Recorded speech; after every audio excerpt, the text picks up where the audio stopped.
उम्मीदपुर नाम का एक गांव था। वहां जारा नाम की एक औरत 2 बच्चों के साथ एक छोटे से घर में रहती थी। उसकी बड़े बेटे का नाम राज था। वो क्लास 10 में पढ़ता था। वो पढ़ाई में बहुत अच्छा था और बेटी की नाम रोजी थी। वो क्लास 5 में पढ़ती थी। वो लोग बहुत गरीब थे। 3 साल पहले ही उनकी पिता गुजर गए थे। वैसे में उनका हालत और भी ज्यादा खराब हो गया था। उनके पास और कोई सहारा नहीं था, इसलिए गांव वालों ने उन्हें कई दिनों तक अपनी जिम्मेदारी समझकर संभाला। कुछ दिन बाद गांव वाले ने जारा से कहा, हम कितने दिन तुम लोगों को संभालेंगे?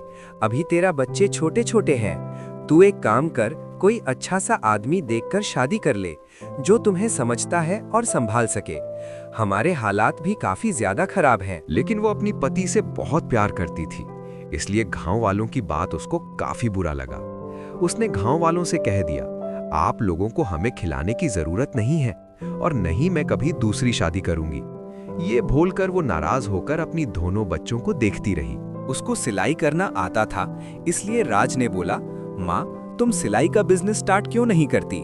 उसने कहा, सिलाई की मशीन खरीदने के लिए बहुत पैसा चाहिए। हमारे पास इतना पैसा कहाँ है जो ये खरीद पाएं? फिर मजबूरी में उसने अपनी एक आखिरी चेन बेच दी, जो उसके पति ने उसको गिफ्ट किया था। वो चेन बेच के उसने एक सिलाई की मशीन खरीदी और लोगों के कपड़े सिलाई करके थोड़ा बहुत पैसा कमाना स्टार्ट किया। ऐसा वो अपनी गुजारा करती थी और अपने दोनों बच्चों की पढ़ाई का फीस भी देती थी। लेकिन ये काफी नहीं था, उन लोगों को बहुत कुछ एडजस्ट करना पड़ता था। रोजी हमेशा राज से कहती थी, भाई तू कब बड़ा होगा और हमारा गरीबी दूर करेगा? राज बोलता था, मैं एक दिन जरूर बहुत बड़ा आदमी बनूंगा और बहुत सारा पैसे कमाऊंगा, फिर हम गरीब नहीं रहेंगे। कुछ महीनों की बाद राज के एग्जाम खत्म हो गया था। वो अपनी गांव के एक अंकल के साथ विदेश जाकर पैसे कमाने के लिए सोचा। कुछ दिन बाद अपनी माँ और बहन के लिए राज विदेश चला गया। विदेश में उसकी अंकल को एक अच्छा खासा काम मिल गया, लेकिन वहां राज को कोई काम नहीं मिला। उसको काफी चीजों का सामना करना पड़ा। उसको कोई काम नहीं मिला क्योंकि उसको कुछ नहीं आता था, लेकिन उसने कभी हार नहीं माना। दिन रात मेहनत की, कभी भूखा सोया, कभी आंसू छुपाए। बस एक ही ख्याल था, एक दिन बहुत पैसा कमा के माँ के कदमों में रखूंगा। 2-3 साल दिन रात मेहनत करने के बाद उसको एक अच्छी काम मिल गया था और उसने बहुत ईमानदारी से काम करके बहुत अच्छा खासा पैसा कमा लिया था। राज ने सोचा, मेरे अम्मी का भी सिलाई का काम अच्छा चल रहा होगा, वो दोनों बहुत खुश होंगे। मैं और बहुत पैसा कमा के अपने गांव जाकर उनके लिए एक अच्छा सा घर बनाऊंगा, एक गाड़ी खरीदूंगा और एक बिजनेस स्टार्ट करूंगा, ताकि मुझे दोबारा विदेश आना ना पड़े। वहां उसने काफी सारे दोस्त भी बना लिया था।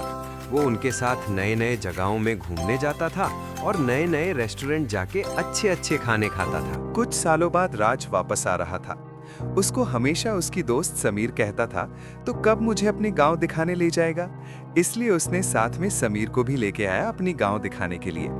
उसके बैग में बहुत सारा पैसे था। उसने अपनी बहन और माँ के लिए नए नए कपड़े और गिफ्ट्स भी खरीदा था। वो इतना ज्यादा खुश था क्योंकि फाइनली वो दिन आ गया जो वो अपनी बहन और माँ को वादा किया था। रास्ते में वो समीर को कहता रहा, मेरा अम्मी मेरा इंतजार कर रही होगी और मेरा बहन तो बहुत बड़ी हो चुकी होगी। वो दोनों मुझे देखकर कितना खुश होंगे। फाइनली मैं पैसे कमा के वापस आ रहा हूँ काफी सालों बाद। वो समीर को लेकर अपने गांव पहुंच गया था। वो समीर को गांव की नेचर और खूबसूरत रास्ते दिखा रहा था। वो अपने घर से सिर्फ थोड़ा दूर था। अचानक रास्ते में उसकी गाड़ी रुकी। उसने देखा रास्ते के किनारे एक लाश पड़ी थी। वो और समीर नीचे उतरे। राज बोला, किसी गरीब का लाश लगता है, शायद इसका कोई नहीं है। राज बहुत अच्छा लड़का था, इसलिए उसने आसपास के लोग बुलाए और लाश को इज्जत के साथ कब्रिस्तान ले गया। लाश के पास खड़े होकर राज बोला, भाई मैं घर जा रहा हूँ, मेरी अम्मी मेरा इंतजार कर रही होगी, दुआ करना सब ठीक रहे। फिर अचानक उसकी नजर लाश के चेहरे पर पड़ी। उसने जो देखा वो देखकर उसकी दुनिया खत्म हो गई। एक पल के लिए वक्त रुक गया, दिल जोर से धड़कने लगा। वो लाश उसकी अम्मी जारा की थी। राज जमीन पर गिर पड़ा। उसके हाथ कांपने लगे, आंखों से आंसू नहीं चीख निकल रही थी। अम्मी, अम्मी। उसे समझ नहीं आ रहा था क्या करे, आखिर ये सब कैसे हुआ। फिर वो अपने बहन रोजी को ढूंढा, लेकिन घाव वालों ने जो कहा वो सुनकर वो और भी ज्यादा रो पड़ा। उन्होंने कहा उसकी बहन रोजी का तो 1 साल पहले ही मृत्यु हो चुका है।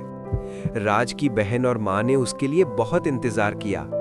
रोजी सबको बोलती थी, मेरा भाई विदेश गया, एक दिन बहुत सारा पैसा कमा के वापस आएगा, फिर हम अमीर हो जाएंगे।